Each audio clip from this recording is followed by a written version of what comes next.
Usually when we talk about a medical diagnosis, there's uh, this expectation of precision. Oh, absolutely. It feels very scientific. It feels almost like engineering, right? Like Yeah. you break your arm, the X-ray shows that jagged white line on the film, and the doctor just points to it and says, well, there it is. Right. It feels empirical. The Hmm, bone is structurally compromised. The problem is visible, localized, and completely undeniable. exactly. But then you step out of the clinic, you walk outside, and suddenly you are completely immersed in the sheer, like unpredictable chaos of the physical world. Which is everywhere. It really is.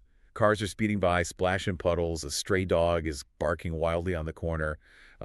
Someone has a ladder leaning precariously against a building while they clean their gutters. Sounds like a typical Tuesday. Right. And we navigate all of this chaos with a quiet underlying assumption that eventually something in that physical world is going to catch up with us. We get sick. We get hurt. It's just, the cost of doing business as a human being. Yeah. Vulnerability is basically viewed as the fundamental tax we pay for having a physical body. Biology just guarantees a certain degree of fragility. But what if it didn't? Imagine a philosophy that says getting sick or even uh, getting T-boned in a busy intersection is 100% preventable. Wow. 100%. Yep. And not by driving defensively or taking daily multivitamins, but entirely through the invisible architecture of your own mind. That is quite the claim. It is. So welcome to today's deep dive. Today, for you listening, we are pulling apart a highly provocative 2011 essay translated from Chinese. It's titled The Mystery and Value of Health. Which was written by Sweffing, right? Yes, written by Suefeng, translated by Treasure, and edited by Kair. And the mission of this deep dive is to explore the author's radical framework. He claims that humans should not only never suffer illness, but should actually achieve a death entirely free from disease. Which, that requires completely dismantling our modern understanding of cause and effect. The author is demanding that we take absolute, uncompromising personal responsibility for our physical reality. We are talking about the logical extreme of the mind-body connection. Pushed so far that it almost breaks the boundaries of physics. Okay, let's unpack this. Because to understand how the author believes we can achieve this perfect, indestructible state, we have to look at the foundational rule of the universe he's constructing. The rules of his game, so to speak. Exactly. He writes that the secret to staying healthy and avoiding illness lies entirely in having and this is a quote, perfect soul and a complete consciousness. Meaning the physical body is secondary. Right. He argues that all causes of disease reside in what he calls the non-material structures of life. What's fascinating here is the absolute nature of the guarantee being offered. Yeah, he doesn't leave much wiggle room, does he? None at all. If you read the text closely, the author isn't merely suggesting that a positive mindset boosts your immune system or lowers your cortisol Which is level. what we usually hear from wellness influencers. Right. He states explicitly that if there is no problem with that non-material structure, there is, quote, no possibility of illness or disaster. Not a reduced probability, no possibility. Let me try to visualize this non-material structure concept for you. Think of your current existence like a computer sitting on a desk. Okay, I'm with you. You've got the hardware, right? Mm. The physical machine, the glass screen, the silicon chips, the keyboard. That is your physical body. The stuff you can touch. Exactly. Then you have the software, the invisible lines of code running underneath it all, dictating every single pixel that lights up on the monitor. That software is your consciousness. Ah, I see where this is going. So what Swifting is arguing is that if the software's code is flawlessly written, pure, orderly, without a single bug, it is physically impossible for the hardware to ever crash or get a virus. Because the physical machine only breaks if the invisible code commands it to break. Exactly. That is a very useful way to frame it, but we have to push that analogy even further to really match the extremity of Shuifeng's claim. How so? Well, in standard medicine, we treat the hardware. If the screen cracks, we replace the glass. If the fan gets dusty, we clean it out. Makes sense. But this philosophy insists that consciousness is not just an operating system running on the brain's hardware. Consciousness is the literal master blueprint that constantly generates physical reality. Wait, generates it. Yes, it doesn't just run the computer, it manifests the computer moment by moment. Therefore, an uncorrupted consciousness physically cannot generate a corrupted body. Oh. Which, that forces a pretty massive question. Why do people get sick? Yeah. If a flawless consciousness is the default setting that guarantees perfect health, how do the lines of code get corrupted? Why are the hospitals completely full? He has an answer for that. He does. The text uses a central metaphor to explain this corruption, and it's a vivid one. He calls it the soul garden. Right. The soul garden is his framework for visualizing the relentless maintenance required to keep that non-material structure intact. It's all about maintenance. To remain perfectly healthy, one must keep their soul garden entirely free of weeds. And he is incredibly specific about what qualifies as a weed, isn't he? Oh, very specific. He lists out what is essentially a masterclass in human flaws. The weeds are desire, anger, ignorance, pride, and jealousy. A pretty heavy list already. And he doesn't stop there. He goes on to include envy, complaining, comparing, selfishness, laziness, greed, and avid possession. Basically, any pessimistic or gloomy mood is a weed growing in your non-material structure. Yeah, any bad day you have is a weed. The text dictates a state of constant, aggressive internal vigilance. The instruction is that these weeds must be cleaned up thoroughly and immediately. Or else what? Otherwise, good health will be extremely hard to maintain. It is basically a zero-tolerance policy for negative human emotion. Now wait, I have to push back on the sheer scale of this. Look, for you, the listener, think about your own morning commute. Oh boy. Say someone cuts you off in traffic and you experience a flash of intense anger. Or you find yourself complaining about a meeting you have to attend later. Which happens to everyone. Right. And under a normal mind-body framework, we accept that being chronically angry might give you high blood pressure over 20 years. Sure, the stress takes a toll. But the author pushes this so far past standard biology. He literally asks the reader, have you been hurt in a car accident? Have you been bitten by a dog or a snake? He mentions twisting an ankle too, right? Yes. Have you fallen from a high place or twisted your ankle? He claims that every single one of these physical accidents is a direct result of an imperfect consciousness. It's quite the leap. He strictly commands, and I quote, never blame other factors. It sounds absurd to our modern rational ears. I mean, a dog bites you, and standard logic says the dog was aggressive or frightened. Exactly. How does my flash of anger in traffic yesterday cause a stray dog to bite my leg today? It doesn't make any sense. If we connect this to the bigger picture, what we are looking at is the absolute zenith of an internal locus of control. An internal locus of control. What does that mean exactly? Well, in behavioral psychology, your locus of control dictates how much agency you believe you have over your fate.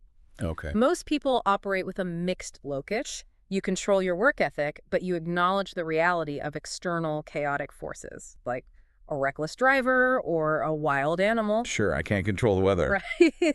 But Zhu Feng entirely rejects the existence of external random forces. So it's almost like the mind possesses a gravitational pull. That is the exact mechanism he is proposing. He is arguing that our internal moral and emotional state literally bends the physical probability of the world around us. That is wild. In his universe, a polluted consciousness, one overgrown with the weeds of greed or jealousy, acts as a powerful magnet for negative physical events. So the anger in your soul garden doesn't just raise your blood pressure. No, it alters the physical environment to attract the snake, or it manifests the structural weakness in the ladder that causes you to fall. A car accident isn't a statistical inevitability of traffic. No, it is a physical symptom of a spiritual failing. Wow.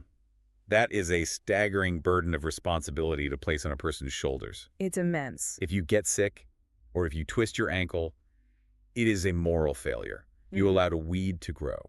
And we all know how hard it is to keep a garden perfectly weed-free. Exactly.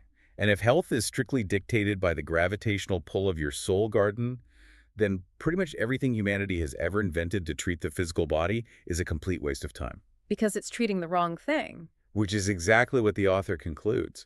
He delivers a sweeping, almost breathtaking dismissal of thousands of years of human medical innovation. He really doesn't hold back. He doesn't just wave it away vaguely either. He takes aim at the entire pantheon of medical history. He specifically targets the foundational pillars of Eastern medicine first. He actually lists them out, doesn't he? He does. He points to the foundational ancient texts, specifically naming the ancient emperor's classic internal manuscripts and Sheng Nong's herbal classic. Those are massive historically significant texts. Right. And he calls out the legendary historical doctors by name, figures like Biang, Kuo-tuo, Zhang Zongjing, Sun Simiao, and Li Shizhen. These are titans of medical history. Yes, people who map the human body and catalog thousands of treatments. He even mentions Emperor Qin Shi Huang's famous obsessive pursuit of elixirs of immortality. And his verdict on all of them. Xu looks at all of this monumental effort and basically says, you are all just scratching the surface. You've missed the point entirely. The audacity is remarkable. Dismissing figures like Bianc and Lifechanyuan in this context is like dismissing Isaac Newton and Albert Einstein when discussing physics. It's a total teardown, but he doesn't stop with antiquity. He brings that exact same dismissal right up to the modern present day. Nobody's safe. Modern Western medical science. He dismisses it. Traditional Chinese medicine. Dismissed. Taoist healthcare. Meridian collateral theory. Key collection. Let me guess. Dismissed. He tosses all of it out. He even points to modern specific compilations. He mentions the treasures of health, put together by top Chinese medical experts. He dismisses modern health magazines and calls out Yi's 5-volume Wisdom of Avoiding Illness. He really did his homework just to say it's all useless. To Xuefeng, this vast, misty ocean of human knowledge, from a surgeon with a scalpel to a Taoist master collecting qi, is utterly ineffective. He explicitly categorizes these vast, disparate bodies of work as ineffective attempts at solutions. I'm trying to wrap my head around grouping a modern Western surgeon and a master of key collection into the exact same category of wrong. It's a very broad brush. It's like, imagine you're driving your car and the check engine light starts flashing on the dashboard. Always a stressful moment. Right. And all of human medical history, whether it's an herbal remedy or a complex surgery, is essentially just humanity figuring out incredibly sophisticated ways to put a piece of opaque tape over that flashing dashboard light. Out of sight, out of mind. Yeah. You're hiding the symptom, but you're too scared to open up the hood and actually rebuild the engine block. This raises an important question, though. Why does he view such radically different medical traditions as equally flawed? Yet why is manipulating the body's energy meridians just as useless as a chemical pharmaceutical?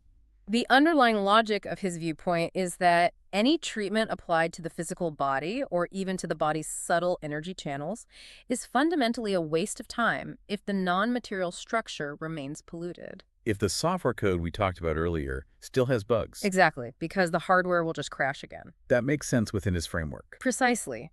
If the root cause of your illness is the weed of jealousy, taking an herbal remedy for your stomach or getting surgery on your knee is entirely irrelevant to the actual problem. The text uses a wonderful visceral analogy for this, doesn't it? It does. It says, treating the physical body while ignoring the soul garden is like trying to scratch an itch from the outside of a heavy leather boot. Scratching an itch from the outside of a boot.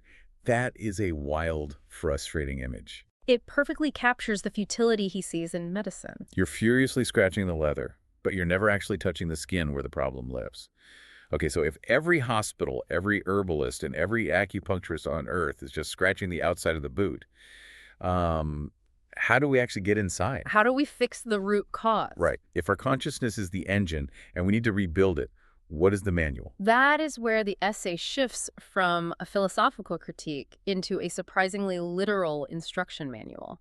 It proposes a highly specific mechanism for purification. And it is incredibly easy for a philosopher to sit back, write a provocative essay, and make grand, untestable claims about the universe. Oh, philosophers do it all the time. Anyone can say pure consciousness equals perfect health, because it's usually impossible to prove or disprove. But the author doesn't hide behind abstract philosophy. He actually proposes an observable, real-world experiment to prove his validity. Which is exceptionally rare for this kind of writing. He moves from metaphysical theology into a concrete, falsifiable timeline. Here's where it gets really interesting. First, he details his singular solution. There is only one pathway to achieving this perfectly pure consciousness, and he calls it taking the way of the greatest creator. And what does that entail? This involves a very specific synthesis. You have to listen to the teachings of Jesus Christ and Buddha Sakyamuni and conduct your daily life according to the guidance of gods, celestial beings, and saints. It is a deeply syncretic approach. He is blending the moral and spiritual frameworks of major historical figures into a single unified path. Yeah, suggesting that Christianity and Buddhism, when combined and distilled, hold the key to weeding the soul garden. But he doesn't just leave it as advice for the individual reader, does he? No. He introduces a specific active group of people who are supposedly living this exact truth. He calls them the Lifechanyuan celestials. Okay. And they have settled in a physical place he refers to as the second home, which is also noted in the text as the new oasis for life. So an actual physical community. Yes, these are the people actively practicing this weed-free, perfectly pure consciousness lifestyle. They're basically the beta testers for his software. And this is where the empirical challenge is laid down. The author boldly writes, quote, "Facts speak louder than words." He invites the entire world to just watch. He says, don't just take my philosophical word for it, observe these residents. It's a huge gamble on his part. It is. And remember, you, the listener, this essay was published in July of 2011. Westfing's prediction is that if people observe these Chanyuan celestials in the second home over the next few years, they will witness something impossible. What's the prediction? The residents will simply stop getting sick. Furthermore, any residents who enter the second home already ill will rapidly recover their health without traditional medicine. The confidence of that claim is striking. He states that if this community becomes genuinely, visibly disease-free over the coming years, it will serve as absolute, undeniable proof of the validity of his words. It's black and white for him. From an analytical standpoint, offering a falsifiable test for a spiritual miracle anchors a purely metaphysical argument directly into the physical, observable world. Right. If people in the second home get sick, his entire philosophical architecture collapses. If they don't, well, it changes the trajectory of human history. And his conclusion is absolute. Once this is proven by observing the second home, everyone in the world must abandon their current paths and adopt this lifestyle as soon as possible. It's the ultimate put your money where your mouth is moment in philosophy. It certainly is. It demands that the reader not just ponder the ideas, but track the physical results. So what does this all mean for you, the listener? We've covered a lot of ground today. We really have. We've covered some truly extreme ground today. We've talked about a universe where twisting your ankle on a hike is the direct cosmic result of a moment of jealousy. A universe with a zero-tolerance policy for weeds. Yeah. We've discussed a worldview that demands we abandon all modern medicine because it's just scratching a leather boot. But even if you don't subscribe to the absolute extremes of this belief system, there is profound, undeniable value in what this text is asking us to do. I agree. The extremity of Zhou premise shouldn't obscure the utility of his core metaphor. The soul garden is a powerful tool for self-assessment. Exactly. When was the last time you really took inventory of your own non-material structure? Think about the mundane moments of your day. It's easy to let things slide. It is. The text forces us to recognize how deeply the weeds of complaining, of constantly comparing ourselves to coworkers or neighbors, of holding on to lingering anger, actively shape our moment-to-moment experience of life. It really reframes how you look at a bad mood. Whether or not you believe a pessimistic mood magnetically attracts a dog bite, clearing out that mental underbrush undoubtedly changes the physical reality of how your body feels and operates. It's an invitation to recognize that the internal environment we cultivate, our emotional baseline, has a heavy, tangible impact on the external reality we perceive and interact with daily. You may not control the chaotic events outside, but you have absolute sovereignty over the garden inside. Which brings us to a final lingering thought to leave you with today. The author of this text demands that we aggressively, relentlessly uproot every single negative emotion to achieve a perfectly structured consciousness. No exceptions allowed. No anger, no complaining, no gloomy moods ever. It must be pristine. But let's think back to our opening image, that chaotic, unpredictable physical world outside the doctor's office. The barking dogs and speeding cars. If we view our minds as natural gardens trying to survive and navigate that chaos, we have to ask, is a garden without any weeds truly a healthy, resilient ecosystem? That is a phenomenal question. In nature, resistance and friction are often what creates strength. Right. If you are so terrified of a single negative emotion that you police every fleeting thought, at what point does that pursuit of absolute perfection become its own form of suffering? It can become an obsession. Does the constant anxious obsession with plucking out every single negative feeling eventually become the most destructive weed of all? It's the paradox of perfection. Sometimes the stress of trying to be perfectly healthy is what actually makes us sick. Something to mull over the next time you find yourself trying to control the uncontrollable chaos of life. Thank you for joining us on this deep dive into the non-material structure of life. Until next time, take care of your garden weeds and all.